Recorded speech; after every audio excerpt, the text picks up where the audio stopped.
it was somebody else. All right, cool. Well, next up, guys, we have BST Red Bull, Mr. Snake Eyes himself coming up. Part of the BST team. Yeah, the BST team? I didn't know he expanded. That's some crazy, now he has his own team? Daigo is creating his own army. And it's going to be going up against Scrub Lord Zega. Wow, let's just dash up an SPDU. Why not? Let's just do that. And the fact that he's running Zangief is actually quite a surprise for me right now. Yeah, he's been playing a lot of Akuma recently. Yeah, Akuma, Ryu. Oh my god, the fists! Yeah. The stun! And the stun already?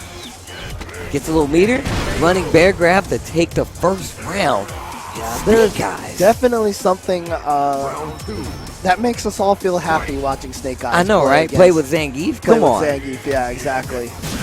Nice, has that anti. And you know what? That's one of the keys. He was so good at the anti-airs in the last game, and now it's kind of good again. In Season 1, Lariat was not the greatest of anti-airs. Definitely back to a little bit of its former glory.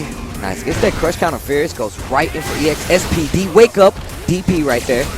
V reversal. Oh, look, he tried to chase a backdash after that V reversal, but Scrub Lord actually hitting buttons afterwards. That's something that Snake Eyes is going to keep in mind. He's going to combo after that, but a little too far. Nice V reversal again. See? That time he went right into the SPD, because last time he was guessing Scrub Lord was going to dash back. That did not happen, so Snake Eyes at that point in time was like, you know what? You're not going anywhere. I'm just going to SPD you right here on the spot. Yeah, I respect the call out right there. I mean, and that's one of the things you definitely have to be aware of. Any player in a tournament is definitely keeping track, or mentally, or they should be keeping track of your moves. And that was a nice adjustment just to make sure he closes out that round. Trying to find his way in, of course. Going here and take a couple of those standing medium punches. So Zangief does. He's got that iron body. He's willing to take a few hits so he can get you into the corner and start getting you into the blender. Nice throw. And look at the stun ball right now. Oh, wow. There it is. Jump in. Yep, gets the Lariat knocked down, and because he's in the corner, he can keep that pressure going. But here comes a chance for Scrub Lord Zega. A nice trigger activation. You see Snake Eyes hop back. And I like the... nice. He was going to Seismo and just hop over it like that? And then hits him with roundhouse to finish the round. All right, well, good stuff to Snake Eyes there. He's won 3 rounds in a row. All right, you see this spacing right now by Snake Eyes, just slowly pushing Scrub Lord Zega to the corner. Nice counter hit, not going to confirm anything from him. Tries to jump out again, and there's another lariat. And that's going to be a crush counter into... Oh, my God! That's kind of sick. That was damage. This is going to hurt so badly. There it is, only one more hit. Oh, and gets SPD for his trouble, Scrub Lord Zega. I'm not sure if that was winners, but Mr. Snake Eyes is going to stay on it. He's going to be going against Razor's Fudo coming up. Oh, okay. So at Topanga recently, Fudo bodied some Itazan.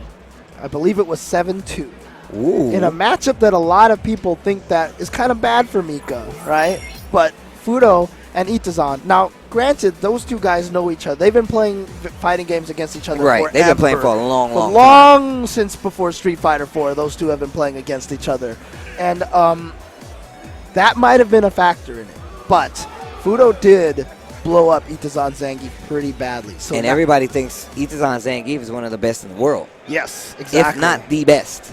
So the question now is, does Snake Eyes remember that? And does it affect his decision? Or did he watch it and go, man, this Itazan scrub doesn't know what he's doing. He doesn't know this matchup at all. I'll show him how it's done. Well, let's see. Like we said before, a lot of people feel like Geef definitely kind of beats up on Mika in this matchup. But I guess we're going to see right now, especially considering that we talked about before that Snake Eyes has been playing more Akuma, Ryu kind of switch up, not Zangief. We haven't seen the Zangief come into play for quite some time.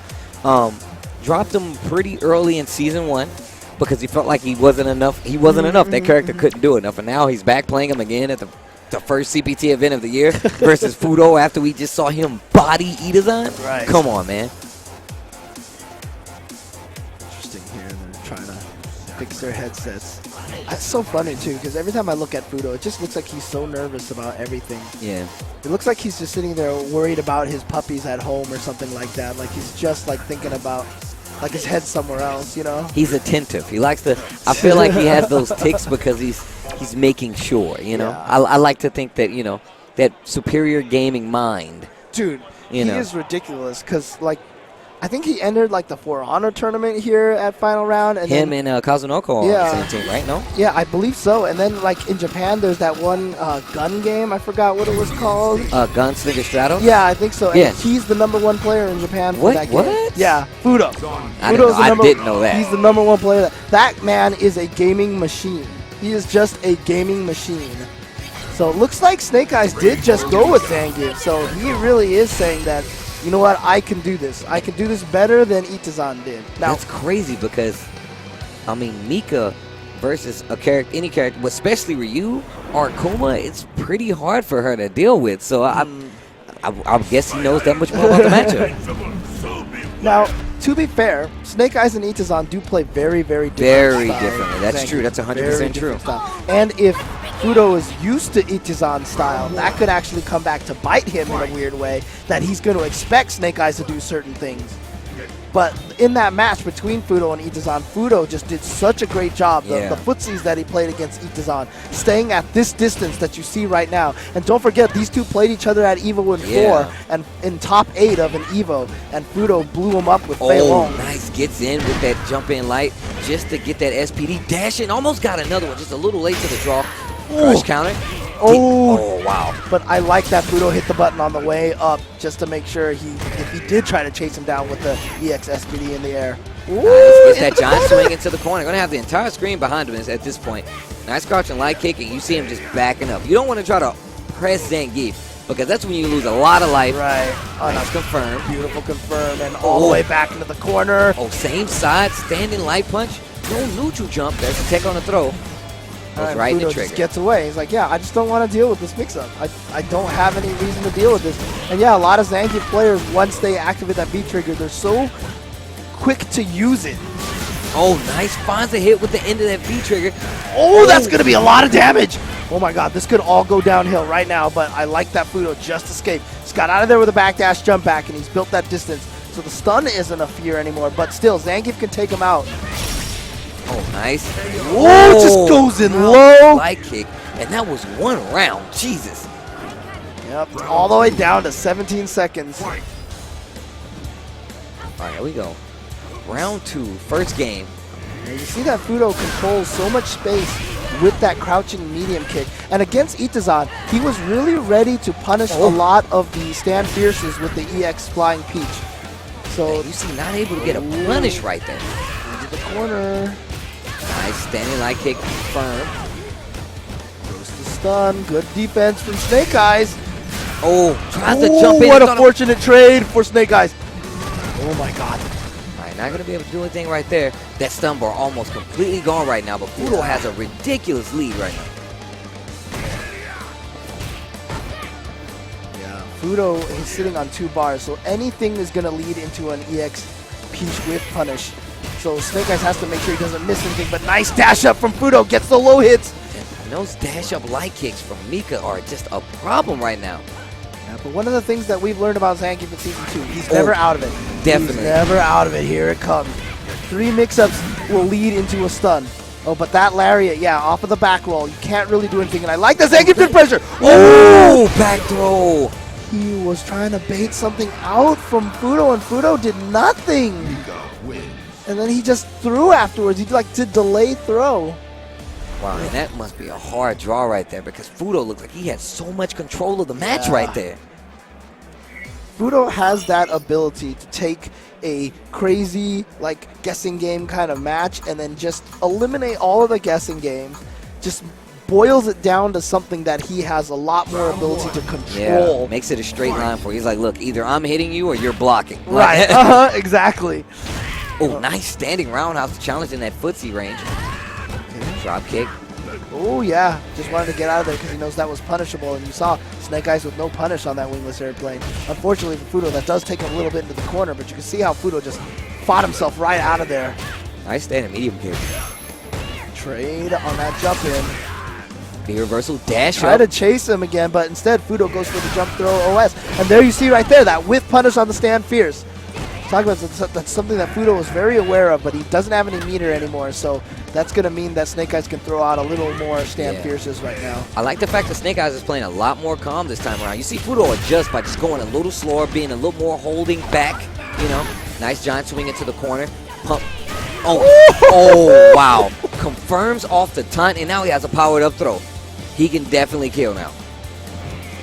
Oh, no whiff punish right there from Fudo. I'm really surprised by that. And you see Fudo not afraid to take it as slow as possible. Nice jump back. You don't want to challenge it if you don't have to. Oh, standing wow, light. standing Speeding the stand. Yeah, there it was again. Like I said, as soon as he whipped that stand fierce, you have to be careful against Fudo. That's just something that you have to be aware of that he's looking for this entire time. All right. Standing medium kick again. You see Fudo okay with just getting out of there. Getting that whip into the corner. Oh, wow. Goes right into Brimstone.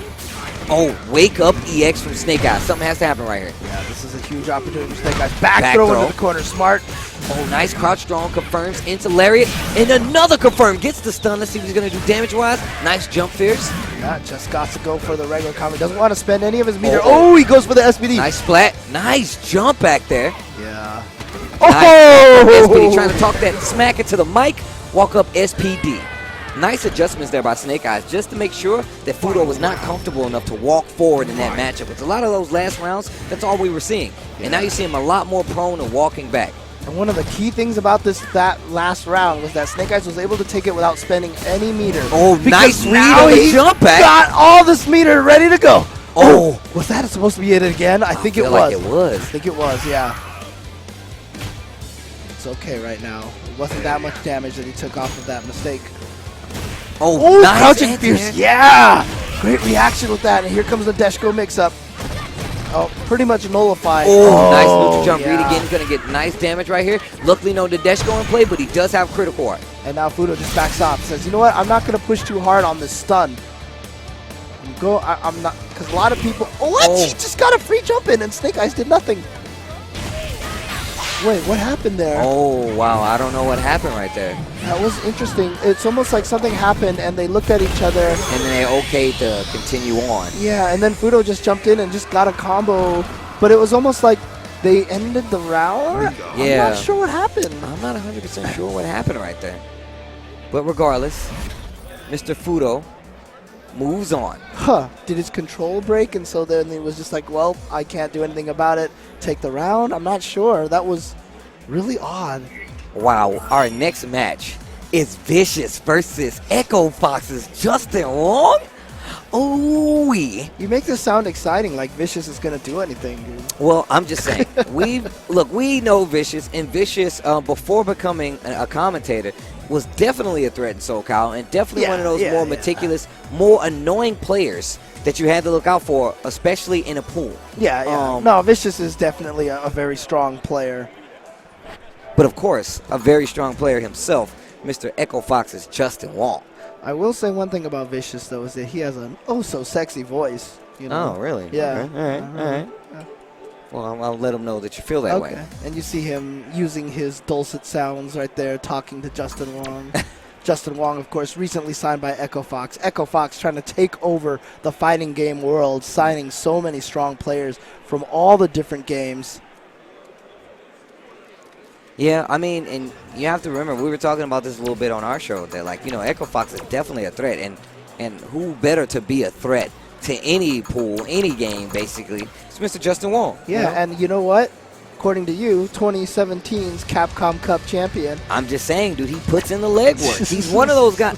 You tell me an event that Justin Wong can't be at just because he didn't want to be at and not go to compete, I'm telling you, man, it's not possible. He's one of those guys that grinds a lot, and I feel like at the end of the year, people are going to be like, man, the most consistent player can possibly be Justin Wong, getting multiple top 8s. What I'm actually kind of hoping for, to be honest with you, is that the recent signing to Echo Fox is going to kind of light a fire for Justin. You know what I mean? Kind of like, you know what, I just went to this new sponsor. I need to prove myself, because I feel like last year he kind of had a lackluster result towards the end of the year. Probably wasn't happy with his results. Yeah, I mean, he has not gone to a Capcom Cup yet where he has not gone 0-2.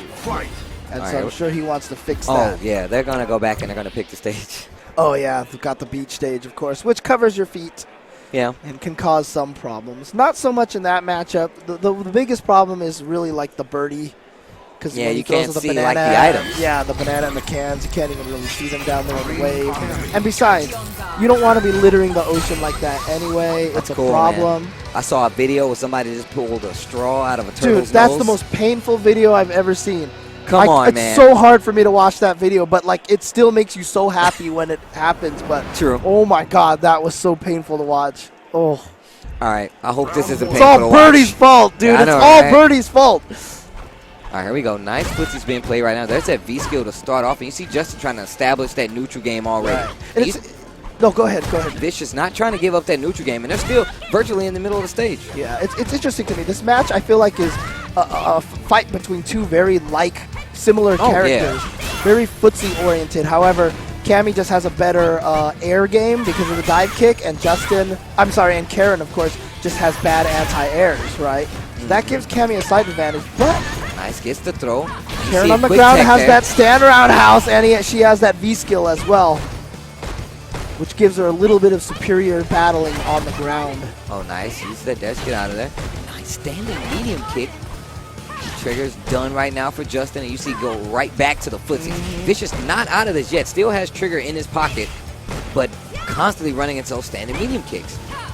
And Justin definitely one of those players that has said himself, is like he feels like Karen went under the radar. Like people are complaining about all these other characters, but Karen hasn't been touched, and in some instances even better. Yeah, I mean, it's interesting too, because I felt like the footsies was kind of evened out, because Karen's stand medium kick was made 1 frame slower, and Cammy's was made 1 frame faster. So they're the same speed now, and they have the exact same distance. But Justin is just, the way that he's been using the buttons and the range that he's been using the buttons has been significantly overpowering Jeremy's attempts. And you see that range. You see that range that Justin is playing at. Every time that Vicious tried to rebuttal back, Justin had a button there to meet his button. So it's a really hard matchup, but you're saying that they basically have the same buttons right now, and it's all about that who's going to control that neutral. Justin looks at him, he's like, "You okay, man? I just got a perfect on you on stream." Yeah. You can see Jeremy there thinking about it, trying to decide whether he wants to switch characters or not. Well, I like the fact that he's thinking right now. Right. You take that time and you go back, because that's going to give you the mental break that you need in a lot of instances. Maybe all you need is that extra second to think and be like, hey, maybe I was going in a little too hard right there. Right. And now you can think about it, and then you go back into it. So, of course, sticks with Cammy, goes back into the match. I would definitely like to see a little bit more jumping from Vicious. Use that jump medium punch, heavy punch, see if that he can test Justin's anti-air, because Karen already has a slight advantage in the footsies in this match, and then you're fighting Justin Wong. Yeah. Nice pressure already. Life lead in favor of Justin. And back into that corner already. Nice anti-air, and gives up bad positioning, but all in favor to get the stun. And we're going to see a nice chunk of damage. Not going to die, but in a bad position. Nice EXDP, and standing medium kick is just controlling the match right now. That EXDP was the only damage that he did that whole entire round. Otherwise, it was another perfect for Justin Wong. And you see Vicious trying to get in position to try to apply that pressure, but V-skill from Karen is such a threat. That roundhouse and standing medium kick, you can't get by it. Right. And again, great defense there from Justin, not falling for any of the pressure that Vicious got just then, and then was immediately able to counter poke and convert into a big old combo. Oh, God, the standing medium kick. Standing medium kick, nice crouch fierce right there. Okay, here we go. Here comes Vicious. Trying to keep that pressure up. Justin answers back with a standing roundhouse. Confirms. Into the critical art. Is it going to kill? No, she's dead. There it is right there.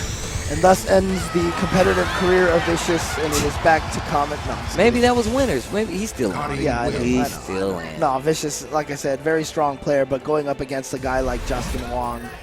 It's always going to be tough. It is always going to be tough. And of course, oh wow, our next match. Mr. Problem X versus Shin Phoenix coming up. Shin Phoenix. Well, it's going to definitely feel like a rebirth for you if you manage to put on. They're not even looking at me. Yeah, okay? They're not even looking at me right now. They're ruining this whole thing right now for me, Steve. Sorry, man. They're ruining this whole thing for me here. But yeah, I mean, of course, final round 20 stacked right now. Like, so stacked that it's actually kind of scary round for this to be the first CPT event of the year. It's going to be a tough one. I'll tell you what's not tough. Getting one of these final round 20 Capcom CPT official t-shirts right now. Head on over to the Capcom store if you guys are interested in it. And we talked about it before. It's actually a really cool shirt. Yeah. Is that Urian that's down there? I think so. I think that is Urian. Okay, nice. Well, look, we have... Ladies and gentlemen, we are back. Final round 20. Last leg of the day, I believe it is. But we got non-stop action here for Street Fighter V action.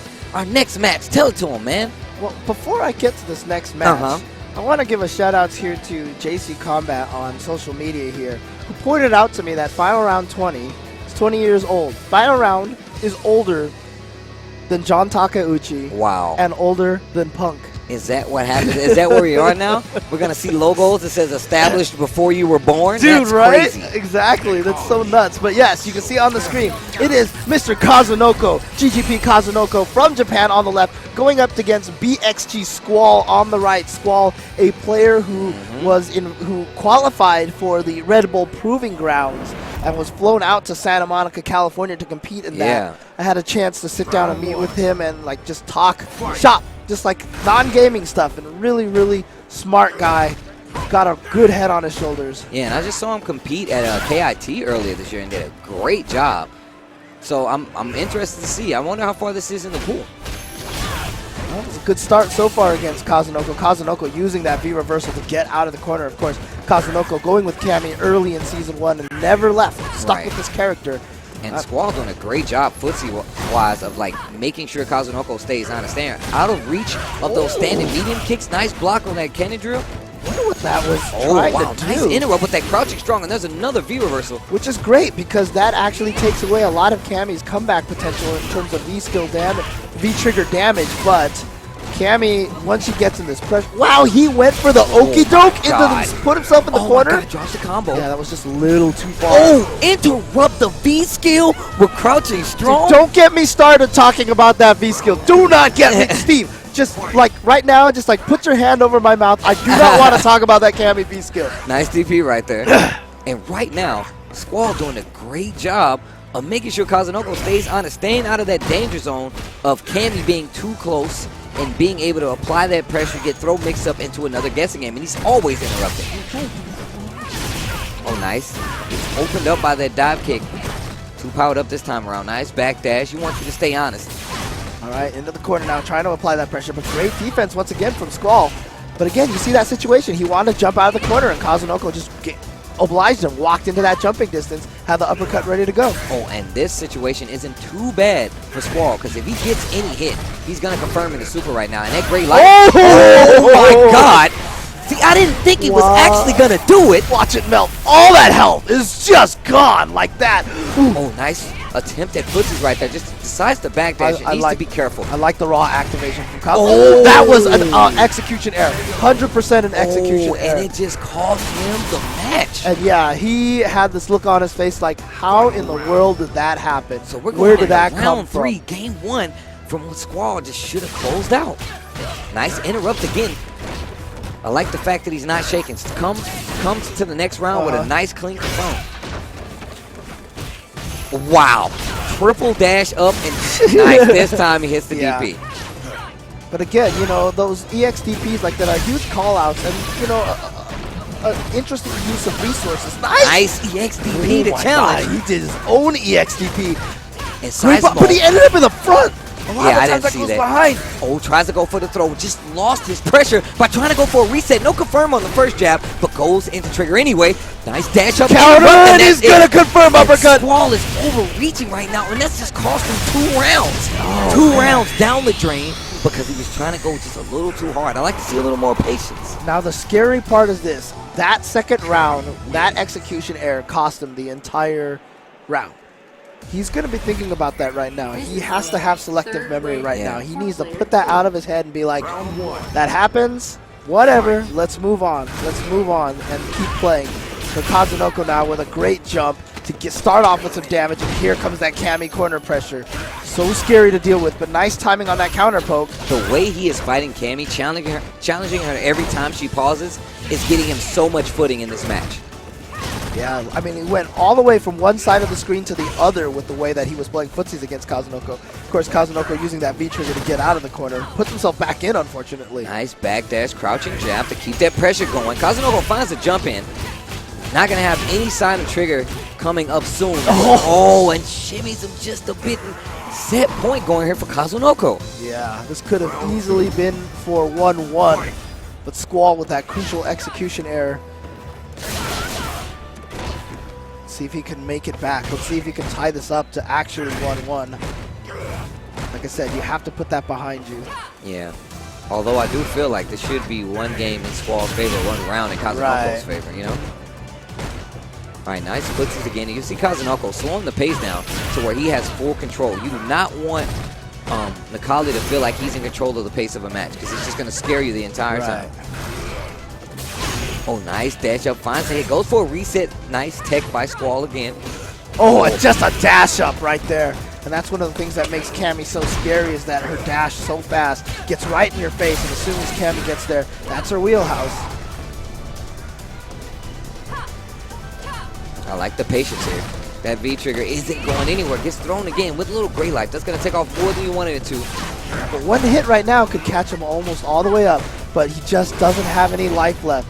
Just doesn't, he can't take. He needs to be, no, at least he's not in danger. Chip and crouching jab to take it out. And Squall went down in a match that I feel like we said before, it should have been one round apiece. That could haunt you for a while. You saw it right there. He kind of slumped in his chair, big old exhale, and just staring forward. And he's wondering what could have been. If I didn't accidentally whip that uppercut, like where would this match be right now? Would it be in a 1-1 situation? Would I have the opportunity to still try to knock Kazunoko into loser's bracket?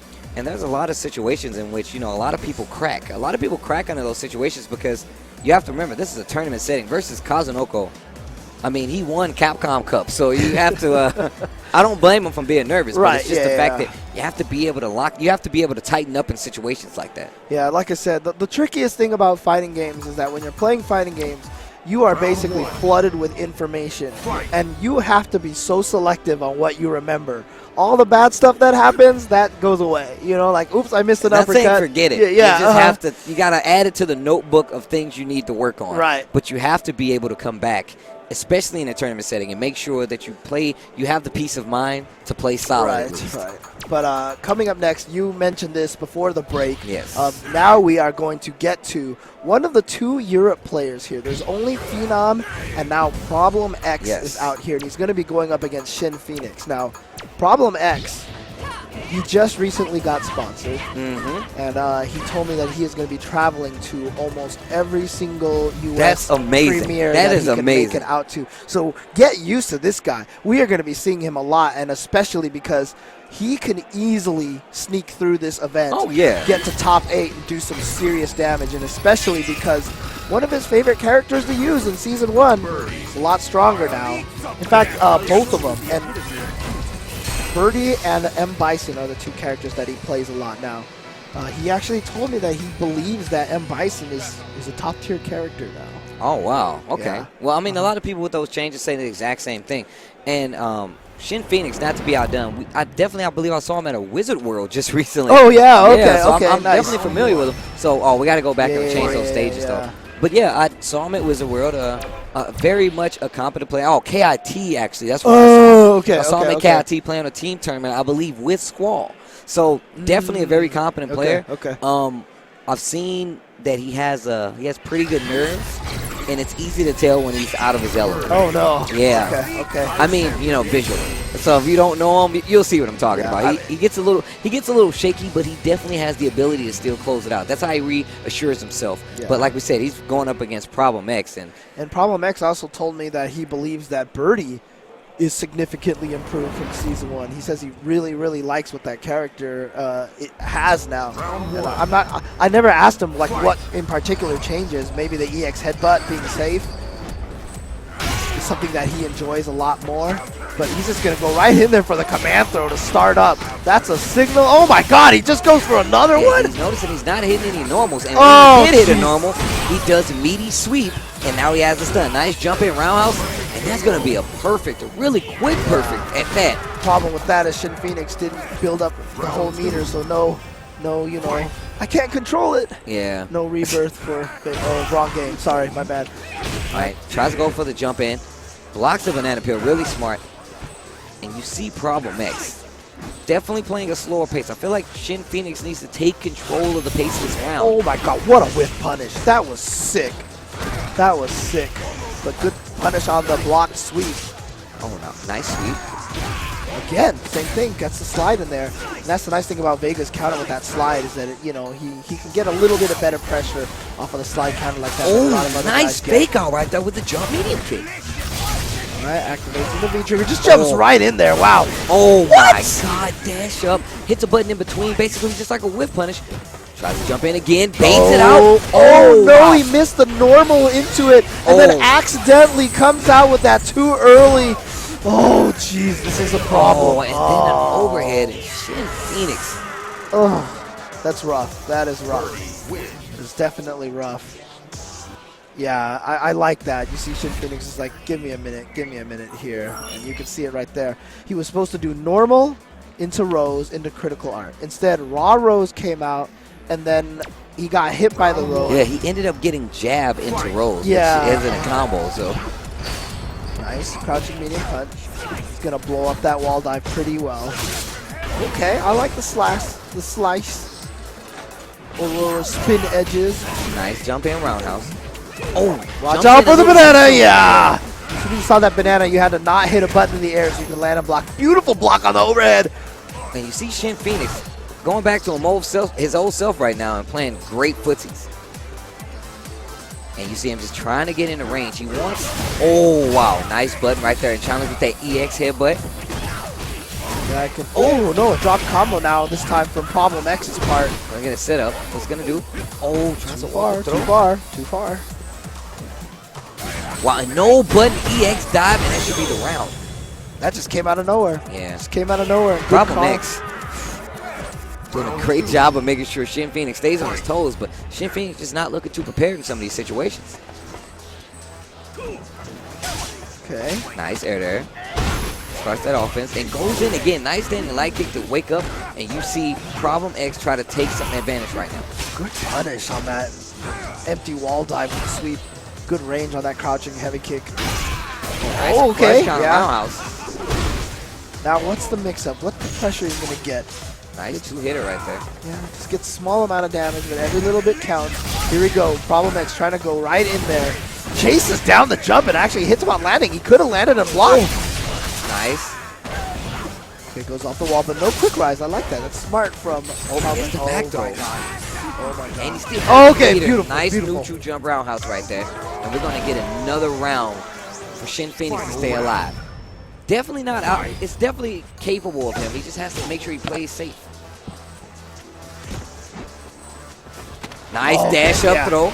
Detecting that Problem X was not hitting any buttons. That's how you defeat somebody who is trying to look to whiff punish you like that. Yeah. Right? If they're trying to whiff punish, they're not hitting buttons. And so if you dash forward, you can catch them by surprise a lot of the time. All right, you see it, footsies. Problem X definitely paying Shin Phoenix respect because he's not hitting buttons like crazy. Right. He's definitely backing up, giving him that proper space. It's still not ready for that EX dive. Again! Oh my God. 3 EX bars in a row like that? He just spent all of that meter, and that definitely did more than one critical art combined. Yeah. Wow, what call-outs right there for Problem X. Nice confirmed. Yep. And he's going to burn it off. And he's going to have a little time to think. Let's see what he does. Nice damage. He's not too far removed. He can definitely bring this back. Dash up. Kick throw. Oh, not quite. Another command throw. And there Shin it Phoenix is not out of this yet. Shin Phoenix tying it up 1-1. And Problem X there with a nod. I wonder if he's going to switch over to Bison or if he just feels confident in this matchup here. I don't know. This is a tournament. You don't want to. I wouldn't question a tournament like this. I wouldn't say, oh, and he goes back in with Birdie. All right. I like the choice. I don't feel like he was playing particularly bad. I mean, I feel like Shin Phoenix definitely adjusted himself because you saw in the first game, Shin Phoenix made a bunch of errors, and that definitely cost him the match. And I like the ground game that's being played right now by Shin Phoenix. You see him fishing for those hits. Problem X taking the bait a little bit, swinging. Nice standing strong.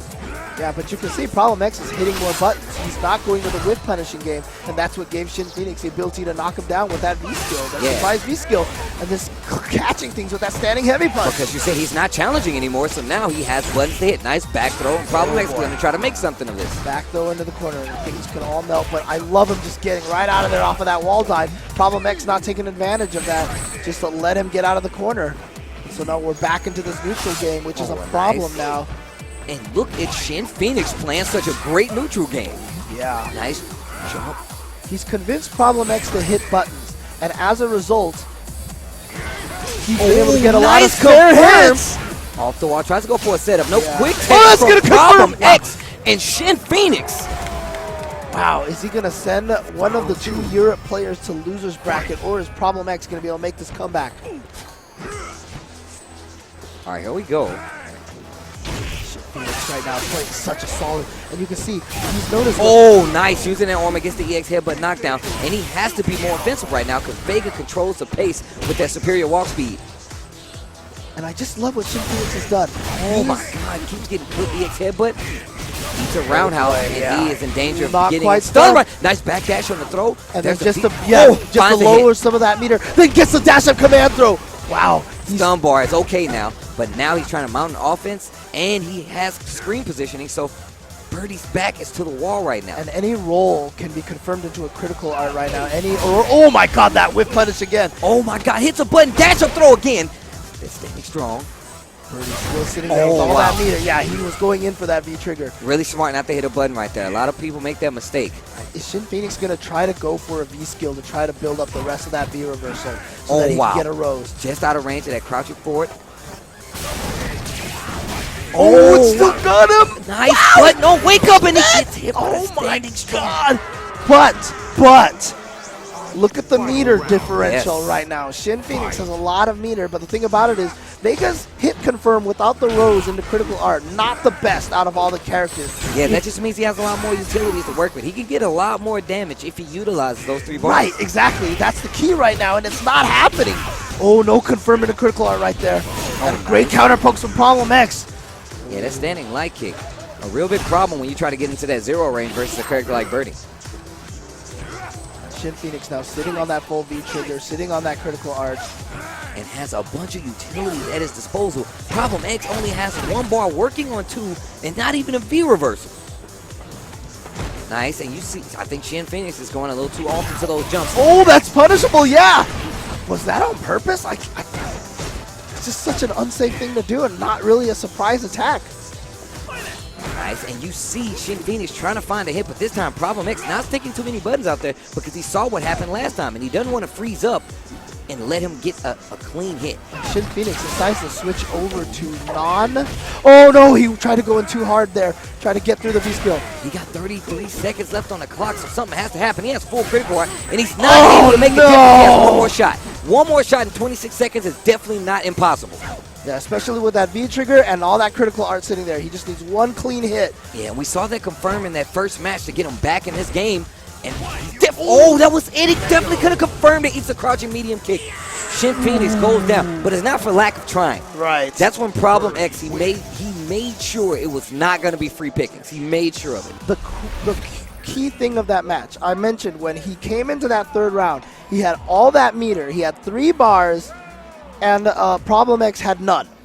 And he did not spend any of that meter. He never got a chance to use any of that meter, and he even died with that full meter. That's true. He didn't take advantage of the resource advantage that he had. And that's really, really unfortunate. So we got a replay coming up, guys, for you guys to check out. And let's take another look at this last match that we was talking about before. And that was the confirm that I was talking about. And he had another confirm in that second match that definitely could have changed the time. Look at the confirm. He didn't believe. But then, yeah, he comes in here, gets the low into the throw, and then just dash up into command throw, and he was able to take that. So that was a great comeback there. But then you can see right here. Nice. See, and there's and he really good on whip punishment. Tries to go for the setup, but, you know, Problem X didn't take the bait. So now V reversals gets clipped by the end of that last hit. Nice wake up button right there, and still ended up losing the round.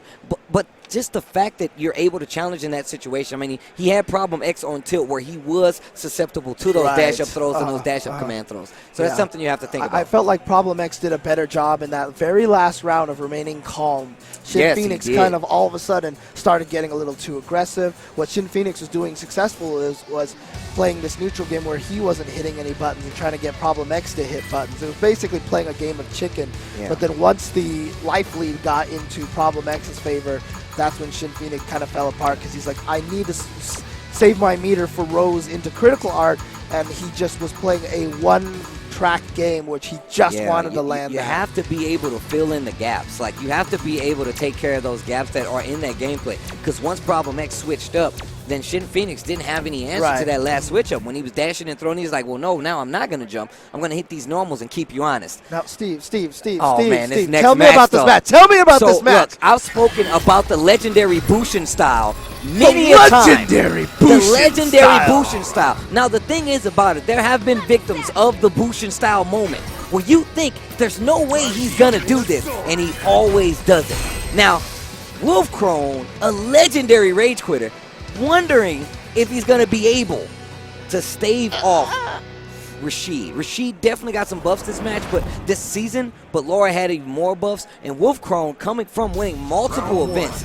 definitely not a slouch in this matchup. Yeah, and this is going to be nice jump in right out of the gate. Yeah, there it is, and that's the thing, right? So Bushian style just has, I mean, the Bushian style is so erratic, but Wolf Crone has so much experience. He plays so many online matches. He's played against so many different kinds of players. Oh, nice elbow. Hit kind of behind him. And there's the stun right now. First round looking pretty good for Mr. Wolf Crone. Yep. Wolf Crone says, like, I don't know what the big deal is about the legendary Bushian style. After this match is done, he will not be legendary anymore. Oh, nice. Trying to get through there. Couldn't quite make it. And confirms in the sweep off of that down fierce. Yeah, if Bushian style can play a better ground game against Wolf Crone, I think that's going to be the key. Because a couple of times he kept trying to jump in and it just didn't work out for him. He knows that that is not an actual string. And I saw a lot of players at KIT doing that, interrupting their string to make sure that those machine players stay honest. And plus the other thing too is you can't keep doing it because now he's in his head because he's like, well, I don't know how to start any offense. Dash up command throw to take that first match pretty convincing. And if you actually do the crouching heavy punch with Rashid and let the 2 hits hit and not cancel it, she's not going to come out with the EX command throw. She's not going to spend any of that meter. But right there, people wonder, they say like, oh, online doesn't really, isn't good enough to get you in a tournament. Oh, no, I'm going to tell you right now, Wolf Crone is one of those players. He was bred in the online environment. So he knows how to play matchups regardless. That experience outweighs a lot of playing in tournaments. But Wolf Crone has definitely been around. Okay, Bushian style, you got to stop that cancel right there. You gotta stop that cancel, and here we go. Is that death? And Bushian style shaking his head right now, not liking how this is playing out. I don't blame him. Come on, legendary Bushian style. We all hyped you up and everything. We gotta see. Oh, didn't quite. Crush counter wasn't long enough to get that to combo. Nice pressure. There's a neutral jump. Nice challenge, and an even better challenge from Laura. Yeah. Okay, from the front. Ooh, almost done. What's the mix-up? Yeah, there it is right there. And that should be called game over. And that's going to be a quick 2-0 for Bushian style to go down to Mr. Wolf Crone. Oh, man. And, yeah, that was very, very painful for Bushian style right over there. So, of course, this is Final Round 20. You guys are watching the Capcom Pro Tour presented by PlayStation 4. And, of course, Zowie, Razor, none other than HyperX. And, of course, you're watching this on Twitch. Thanks for tuning in, guys. I hope you guys have definitely seen this shirt that we got. I mean, I actually really, really like the shirt. I'm pretty interested in it. And you guys should head over to Capcom store to make sure if you want to pick one of these up. I just like the fact that Urian is on the ground there. That's that's like my dream right there. I'm just. But you're okay with Balrog standing over him. I am. So, but you know what? That was pretty much a pretty big slaughtering over there, that last match. So just one shout-outs to Bushian style right here. We got the one shout-outs to Bushian style. So exactly. So that's how I greet him now. You know that, right? Oh, we really? no longer shake hands. I'm not even joking. I just do this. He knows exactly what I'm talking about. Anyways. Well, guys, it has been a pleasure. I hope you guys have enjoyed Final Round 20. This is day one. We have more Street Fighter V coming up, as well as plenty of other games. But Street Fighter V is what you guys are tuning into. This is Capcom Fighters Final Round 20. I'm Tasty Steve. He has been James Chen. He will continue to be James Chen. You got anything to say to the folks? I'm just hoping that I will continue to be James Chen. That's all I'll say. So. All right, thank you guys for tuning in. We'll see you tomorrow here on twitch.tv/Capcom Fighters. Peace out.